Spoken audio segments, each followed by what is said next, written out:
Imagina una multitud en silencio, reunida en una plaza de piedra. En el centro, una inmensa estatua de bronce con forma de toro brilla bajo el sol ardiente. Dentro de ella, un hombre grita, pero nadie escucha los gritos como te imaginarías. El sonido que emana por la boca abierta del toro está distorsionado, transformado en algo parecido a un mugido grotesco, como si el propio animal metálico agonizara. Ese era el espectáculo, esa era la justicia. El toro de bronce fue uno de los instrumentos de ejecución más crueles jamás creados por la humanidad y, contrariamente a lo que se piensa, no nació solo como un método de castigo, sino como símbolo, como advertencia viva, como una demostración de poder ante la sociedad.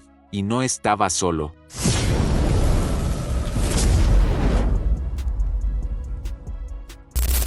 Durante siglos, reinos, imperios y gobernantes de todo el mundo utilizaron las ejecuciones públicas no solo para eliminar criminales, sino para construir narrativas. Cada grito de dolor era coreografiado con precisión para enseñar una lección, moldear comportamientos, sembrar el miedo e imponer control. Pero lo que muchos ignoran es que estos rituales de dolor y muerte dejaron huellas profundas en la civilización.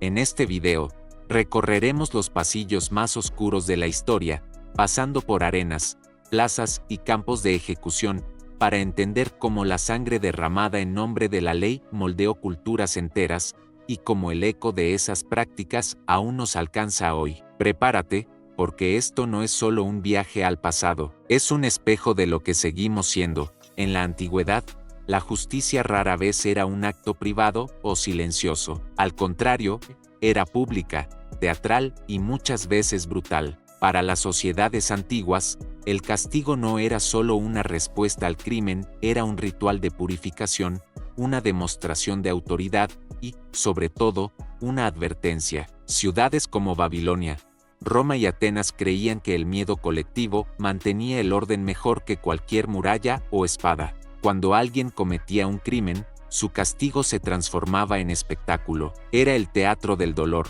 con audiencia, aplausos y, muchas veces, incluso celebraciones. La ejecución pública era el clímax de una narrativa cuidadosamente construida por las autoridades.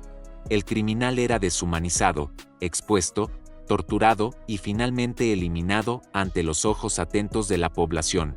Entre los métodos más brutales usados en la antigüedad, encontramos prácticas tan terribles que parecen sacadas de películas de terror.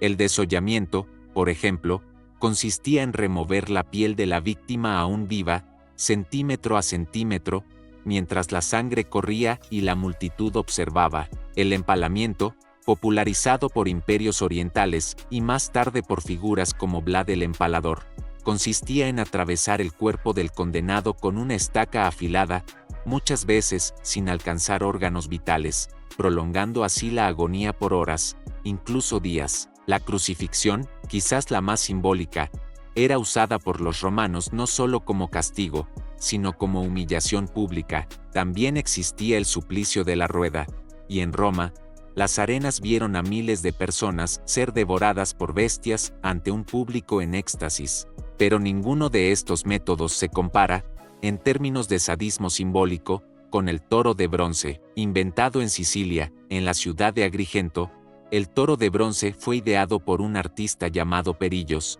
quien presentó su invención al tirano Fálaris como una solución definitiva para los traidores y criminales del Estado. La idea era simple pero cruel: una estatua hueca con forma de toro, con una puerta lateral para introducir a la víctima. Debajo de ella, se encendía un fuego, y el metal comenzaba a calentarse. La víctima, encerrada en el interior de bronce, era lentamente asada viva. Pero había un detalle aún más perverso.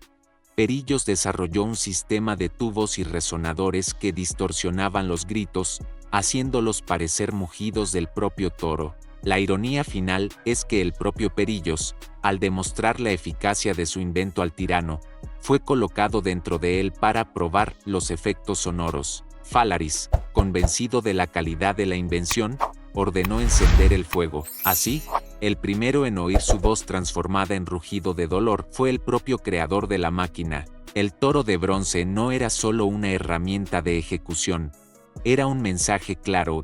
Aquí, el poder es absoluto, y nadie, ni siquiera quienes sirven al sistema, está a salvo. Esta máquina de dolor se convirtió en el emblema máximo del castigo como espectáculo. Las máquinas de ejecución de la antigüedad no eran solo instrumentos de muerte, sino verdaderas obras de ingeniería. El toro de bronce exigía conocimiento preciso de acústica, metalurgia y termodinámica. Los creadores no eran simples verdugos, eran artesanos del dolor. Esa sofisticación nos muestra cómo el intelecto humano puede desviarse hacia fines destructivos. La ingeniería del castigo no era un error de cálculo, era una inversión estratégica de poder. La idea era clara: mira cuánto podemos destruir con elegancia, y esa elegancia macabra resonaba en las mentes de la población. En las plazas y arenas, el pueblo no solo observaba, participaba. La multitud tenía un papel activo en la validación del castigo. En muchos casos, arrojaban piedras, escupían o incluso interferían en la ejecución. El espectáculo del dolor requería público. Esa participación emocional creaba vínculos de lealtad y sumisión. Hoy, esa lógica persiste en las redes sociales, donde multitudes virtuales validan linchamientos digitales. La audiencia cambió de lugar, pero sigue alimentando el mismo ciclo.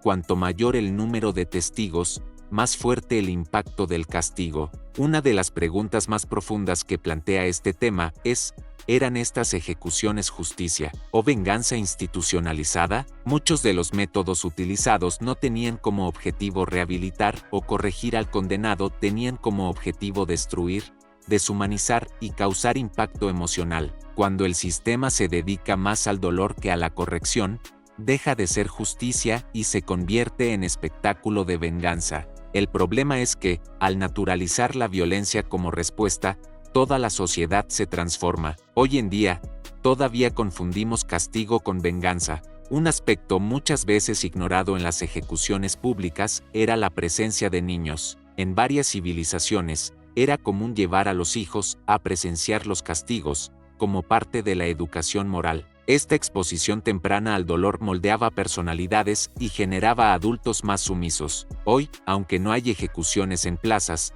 la exposición infantil a la violencia continúa, solo que ahora a través de las pantallas.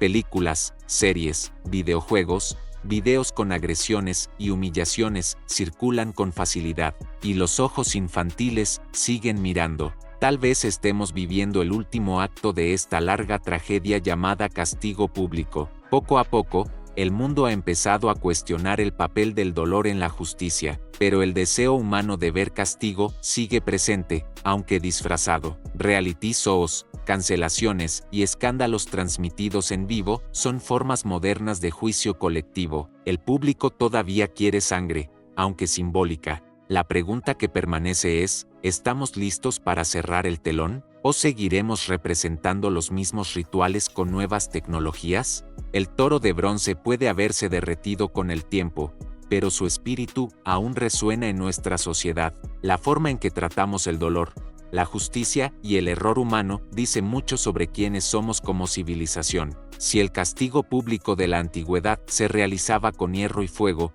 hoy sucede con cámaras, comentarios y juicios instantáneos. Aún usamos el miedo como herramienta, aún convertimos el dolor en espectáculo. La pregunta es: ¿hasta cuándo? La historia nos muestra que el teatro de la crueldad es antiguo, pero nos corresponde a nosotros decidir si tendrá un acto final, o si seguiremos escribiendo nuevos guiones con los mismos gritos, solo que disfrazados de likes.